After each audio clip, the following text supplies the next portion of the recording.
Hi guys, it's always wonderful to get the insights of Sir John Curtice, and once again he appears to be right on the money. The Conservative Party is like a plane that has lost both of its wings and is heading for a very uncomfortable landing, nose first. However, while there may be a limit to what reform can achieve, according to the polling expert, they have basically in electoral terms become Boris Johnson. Which begs the question, what next for reform, and will we see the death of the Conservative Party? Have a listen. Well, they've broken through your glass ceiling. They haven't quite broken through mine, Rod. I mean, given that they are essentially organising and articulating the views of a niche market, a quite substantial niche market in the UK, that is the views of those people who believe in Brexit, and then as a result they also agree with Nigel Farage among lots of other things, such as the equalities agenda, which again Mr Farage was referring to in your interview. Now that's about 40% of our population. Now you're never going to get all of them, so I've kind of felt that maybe 30% or so was potentially the high watermark. Now that, of course, is, well, actually they reached 31% a couple of weeks ago in the wake of their success in the English local elections. It has to be said that, I mean, not to be pushed very far as yet, it does look as though that has peaked.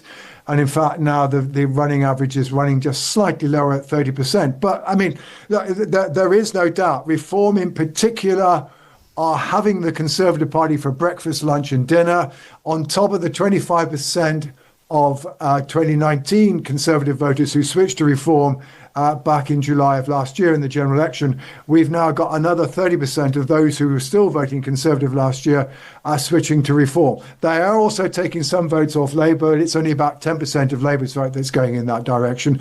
But Reform have essentially taken the coalition of people who gave Boris Johnson his majority in 2019. These are the older, less well educationally qualified, pro-Leave, socially conservative voters that moved to the Conservatives in 2017 and in 2019.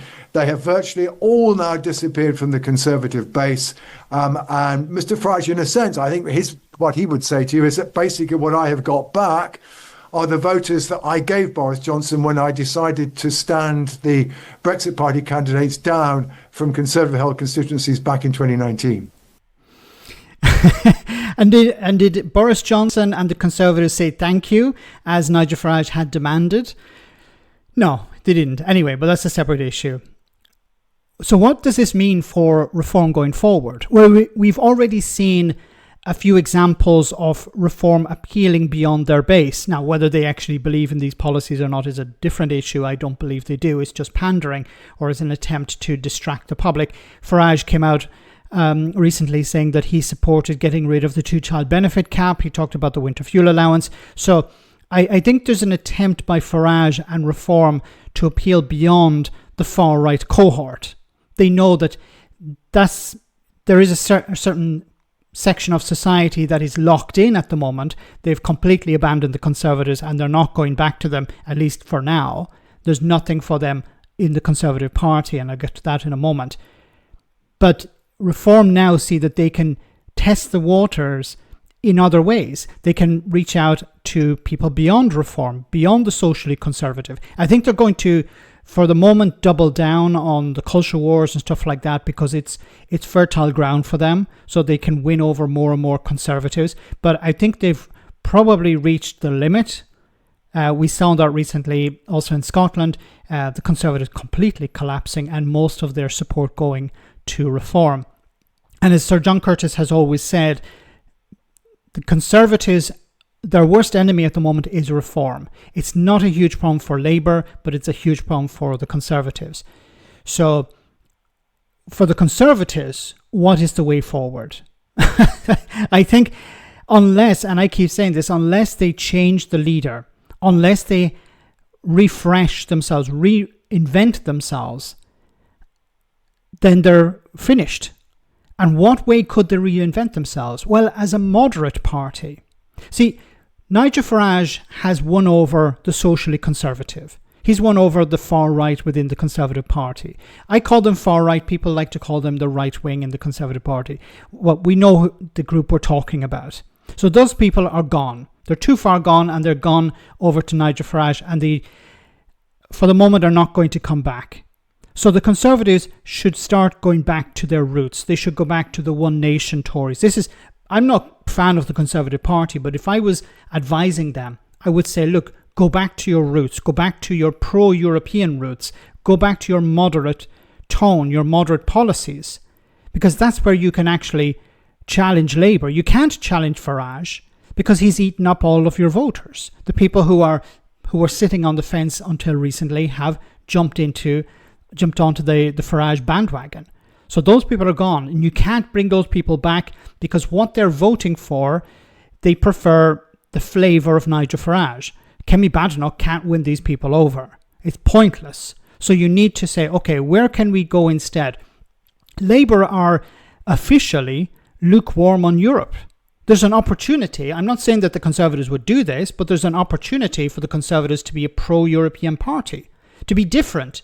Say, actually, we should have a good relationship with Europe. We should bring down barriers to trade. We think Brexit was a mistake. I think at the moment, this will be completely alien to any Conservative, but they need to put Brexit out of its misery. They need to separate themselves from it. There's no advantage for the Conservatives in protecting Brexit, because anyone who still supports Brexit is already gone in the direction of Nigel Farage. So what is the point in the Conservatives trying to keep Brexit alive within the Conservative Party? It's nonsense.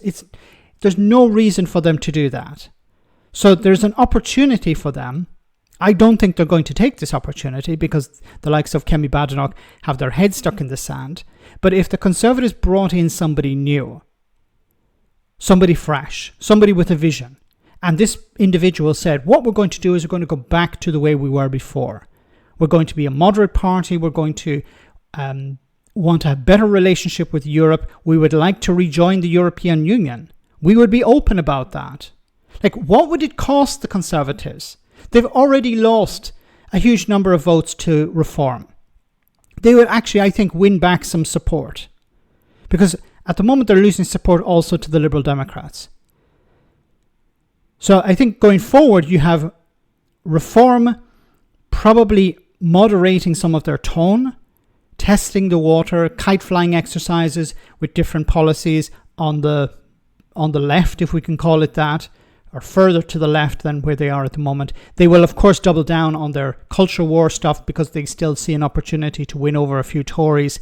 And then for the Conservatives, I think they're going to crash and burn until they have a new leader. And maybe that's what's necessary. The Conservatives have to completely collapse, and then a new party will rise from the ashes. Let me know in the comment section, guys, what you think about all of this. As always, your comments are greatly appreciated. Thanks a lot.